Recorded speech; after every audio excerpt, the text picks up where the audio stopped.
ఆవేదనతో ఓ రైతు కొనుగోలు కేంద్రంలోనే ఆత్మహత్య యత్నానికి పాల్పడ్డ ఘటన సూర్యాపేట జిల్లా అన్నారంలో చోటు చేసుకుంది.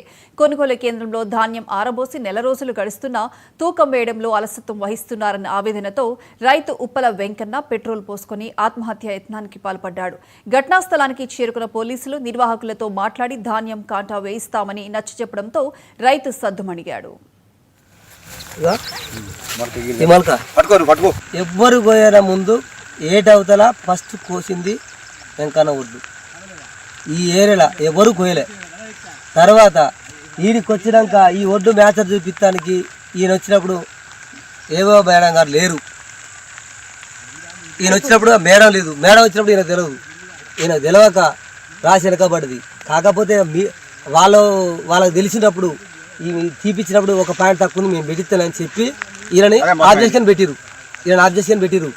అందువల్ల ఈయన ఎప్పుడు వచ్చినా నీ ఒడ్డు మ్యాచర్ రాలే, నీకు ఏది లేదు, నీకు లేదు, నీకు సీరియల్ అనుకుందని చెప్పి ఇక్కడ ఈ ఐకేపీ సెంటర్లో ఒక 10 కుప్ప అయినది. 10 కుప్పకు ఈయన ఇప్పటిదాకా కూడా ఇప్పటికో ఎన్నో లారీలు పోయినాయి. కానీ ఈయన ఒడ్డు ఇంకా కాడ పెడతాడు. ఆ రైతు ఆవేశం అలాంటిది. ఒకవేళ వెనకకు వస్తాడు రైతు, ఆయనకు తెలియదు, చదువు రాదు, మ్యాచర్ ఏందో తెలియదు, ఏవో మేడం ఏందో తెలియదు. తెలియకపోతే ఇచ్చేనా మోసం? ఇలా ఈ కథలిక గమని